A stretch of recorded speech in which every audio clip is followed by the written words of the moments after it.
Hello viewers, আসসালামু আলাইকুম। আজকে আমরা জানবো ব্যান্ডউই ইউএসবি বুটেবল প্রিন্টারকে থিম চেঞ্জ করার পদ্ধতি।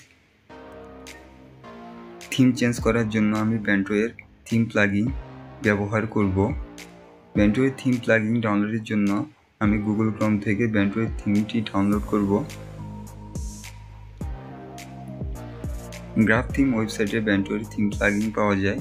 আপনারা আপনাদের পছন্দ মতো একটি থিম ডাউনলোড করে নেবেন। আমি একটি থিম ডাউনলোড করে নিচ্ছি।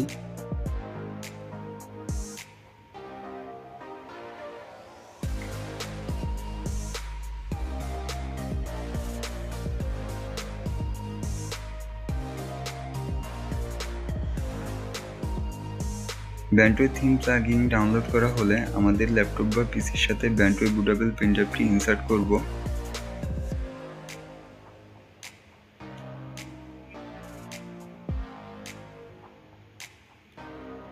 ব্যান্ডউই বুটেবল প্রিন্টারটি ইনসার্ট করা হলে আমাদের থিম প্লাগইনটি এক্সট্রাক্ট করব।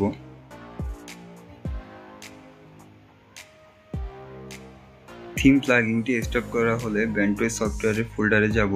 সফটওয়্যার ফোল্ডারে ব্যান্ডউই প্লাগসন নামে একটি অ্যাপ্লিকেশন রয়েছে। আমরা ব্যান্ডউই অ্যাপ্লিকেশন প্লাগসনটি ওপেন করে নেব।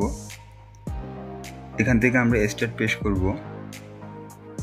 স্টার্ট দেওয়ার সঙ্গে সঙ্গে আমাদেরকে একটি ওয়েবসাইটে নিয়ে যাবে। থিম প্লাগইন অপশনটিতে ক্লিক করব। থিম প্লাগইন করার পূর্বে ব্যান্ডউই প্লাগসন সফটওয়্যারটি স্টার্ট করার সঙ্গে সঙ্গে আমাদের ব্যান্ডউই ইউএসবি বুটেবল প্রিন্টারে একটি ব্যান্ডউই ফোল্ডার ক্রিয়েট হবে। ফোল্ডারটির মধ্যে আমাদের ব্যান্ডউই প্লাগইন থিমটি কপি করে পেস্ট করব।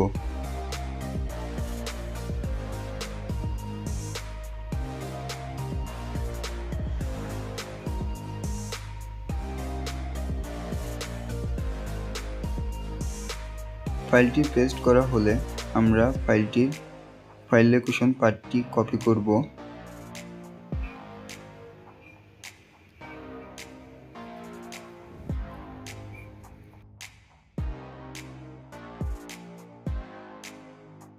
ফাইল লোকেশন পাথটি অ্যাড করার জন্য আমরা অ্যাডে ক্লিক করব। তারপর ফাইল লোকেশন পাথটি পেস্ট করব। তারপর /theme.txt লিখে ওকে প্রেস করলে আমাদের ব্যান্ডউই প্রিন্টারের থিম চেঞ্জ করা হয়ে যাবে। ব্যান্ডউই মাল্টিবুটেবল সফটওয়্যারটি নিয়ে আর কোনো সমস্যা থাকলে আমাদেরকে কমেন্ট করে জানান এবং আমাদের চ্যানেলটি সাবস্ক্রাইব করে আমাদের সাথে থাকুন। সম্পূর্ণ ভিডিওটি দেখার জন্য সকলকে অসংখ্য ধন্যবাদ। আজ ভিডিও এই পর্যন্ত। ভিডিওটি আজ এখানে শেষ করছি। আসসালামু আলাইকুম।